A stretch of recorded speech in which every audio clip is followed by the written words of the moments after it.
and welcome back. We are making a cherry bruschetta, if I'm even saying that right. Some of these words are a little fancy for me, Kerrigan. I had to have Tom explain to me how to say certain words yesterday, so it's fine. Yeah, well, we've already got it started here. You're gonna get no judgment from me. So. We've gotten it started, and I've already put olive oil on some ciabatta bread, if I'm saying that correctly. Don't judge us. Don't judge. Okay, so this is already finished, but we're gonna cut up some more. So show them how thick or thin, actually, to cut that. So we're making these pretty thin so that, let me see if I can move this cherries and this bread out of the way. Cutting it decently thin so that, you know, you get it nice and crisp. I think. I don't know, this isn't my recipe, well, but that's exactly right. It. I mean, that's what makes it not bread, but makes it the bruschetta, is that it is more of a crispy kind of bread, you know. And so, you know, the mistake that I made, though, when I was buying bread is I bought rolls, which would have worked, but they were sliced in half. Pre-sliced. So that's why I'm getting some of these little pieces that I shouldn't be getting. Extra good, though. It just means you have more to go for. Okay. So let's go ahead and put those in. So basically plenty of olive oil in the pan, and you're only gonna cook it for about 2 minutes on each side. And actually, I don't even think it took that long. It's just because I had my heat up pretty high. You just wanna make sure you have enough oil, and there'll be some pretty golden brown.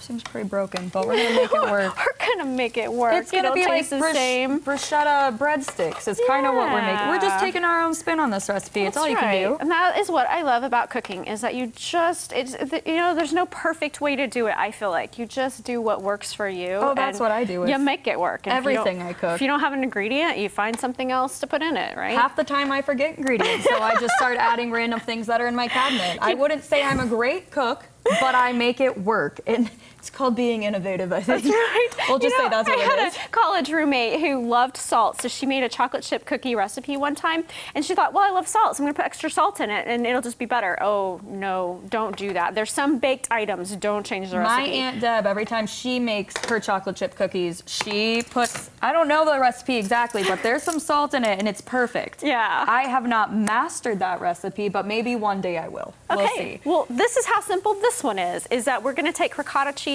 and just smear it. I'm gonna let you do that, Kerrigan. Okay. And then, actually, you know what? I need you to cut cherries, so I'm gonna do this. I lied. See? Yeah. Innovation, my friends. That's innovation. Right.